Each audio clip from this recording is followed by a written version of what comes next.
Привет! У меня две стопки пленэрных этюдов. Сегодня я поделюсь ими с вами, моими наблюдениями и, конечно, солнцем, коего у меня в избытке.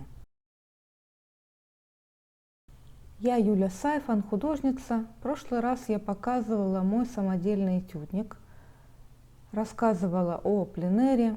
Если не смотрели, ссылка внизу. Большую стопку разделю на две части. Одна формат А5, другая формат А6. В каньоне. Поехала на поезде в Тель-Авив купить одежду на зиму. Станция Шалом прямо выходит в торговый центр. Купила одежду и села рисовать на своем этюднике. Нашла угол на этаже, где продают еду.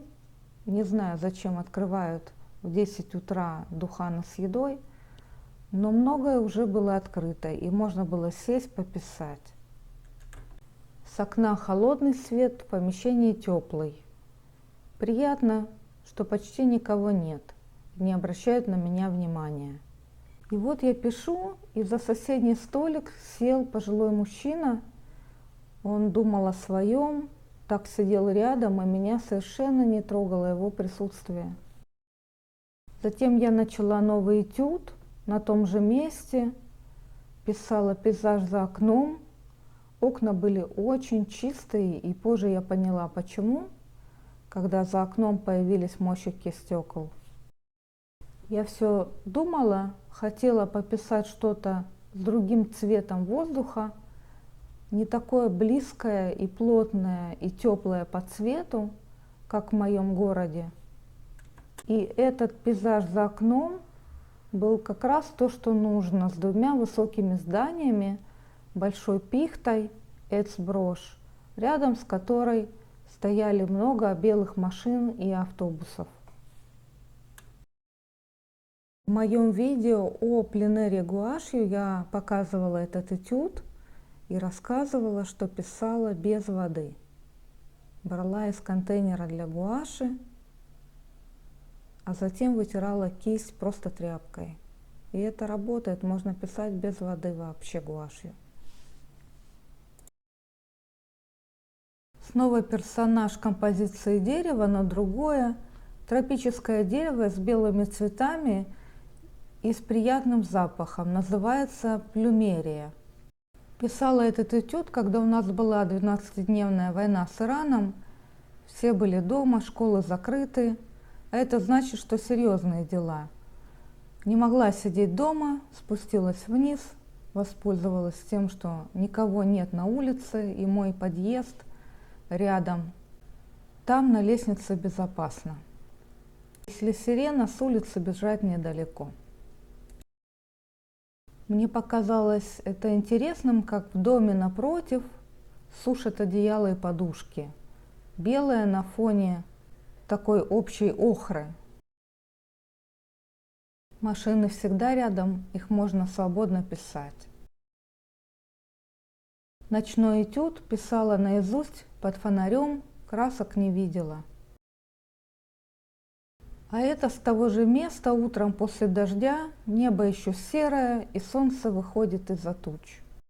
Думаю, что вернусь еще на это место и попишу еще в каком-то другом состоянии. Пробовала так свободно написать машины с парковки напротив, чтобы гуашью полупрозрачно, акварельненько. Видно, как по-другому, правда, более жидко. Постерные краски никель хорошо разливаются и перетекают. С этого места я много писала и графику рисовала тоже. На этом месте я люблю пространство, утекающее вдаль, есть небо и воздушная перспектива. С того же места повернулась в другую сторону. Было удобно сидеть, начала этот этюд. Недалеко сел мужчина, он говорил по телефону о своих делах. По всей видимости, разговор был с кем-то из семьи о личных трудностях, как ему не хочется возвращаться домой. И когда он в редкие секунды замолкал и слушал собеседника, так тяжело дышал, как ребенок, когда наплачется.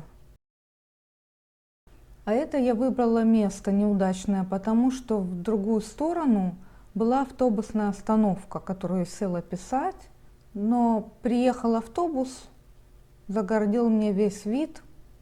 Осталось только в другую сторону писать эти дома. Лавочка, на которой я расположилась, была рядом с остановкой, поэтому за спиной ходили дети, говорили, что красиво. Из моего окна много раз писала этот сюжет, но всегда по-разному. Дерево там же.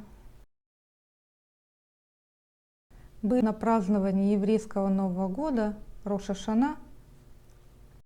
Я воспользовалась паузой в застолье, когда убирают стол, пошла в соседнюю комнату и написала пару интерьерных этюдов. Самодельный этюдник позволяет сесть и листать, где я хочу. Только, конечно, нужно следить, чтобы не оставить гуашевые пятна на полу или на стенах. Писала из окна, веревки с флажками придумала сама. По композиции не хватало чего-то диагонального. На самом деле такие флажки вешают на Йом-Ацмаут, День независимости. Так что здесь я не сильно наврала. Гуашь я акварельно. Камера высвечивает, настрою сейчас.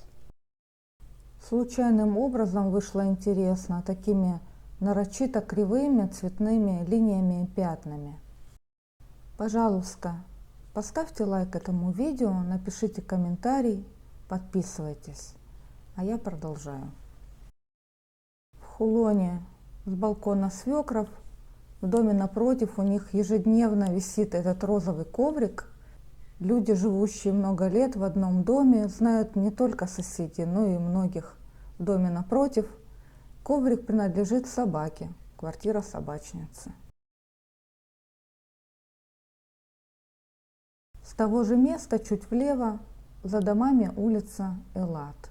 Об этом месте я могу рассказывать много. Жила в Хулоне долго.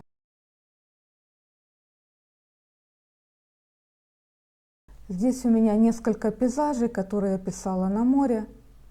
5 этюдов с одного места в один присест. Поворачивала голову и писала один за другим.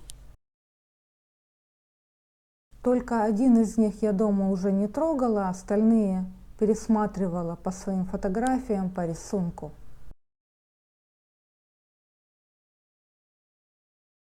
По мере того, как солнце опускалось, менялся колорит.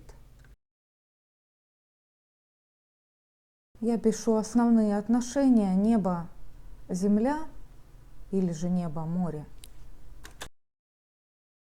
У нас многие покупают такие тележки для моря. Удобно на ней везти все вещи по песку. Захотелось написать эту тележку, такая она живописная, оранжевая, яркая.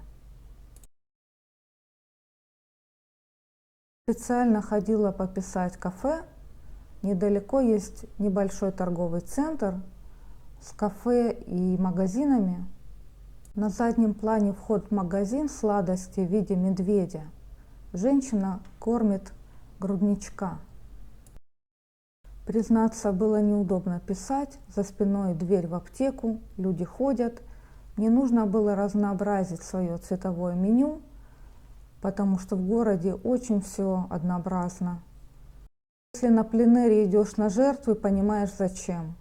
В сторону от этого места такой бар коктейлей, где подают по заказу на вынос. Ночные этюды, краски не видно, с трудом видно бумагу. Фонарик держала в руке, освещала себе краски, писала наизусть. В тот же вечер перешла писать под фонари. В такое неудачное место села, думала, ночью будет мало людей, но оказалась проходная улица. Это я писала на лавочке под козырьком, синий рефлекс падал на меня и этюдник. Поэтому получила иное, чем писала. Типичная городская израильская архитектура, дома, которым по 70 лет.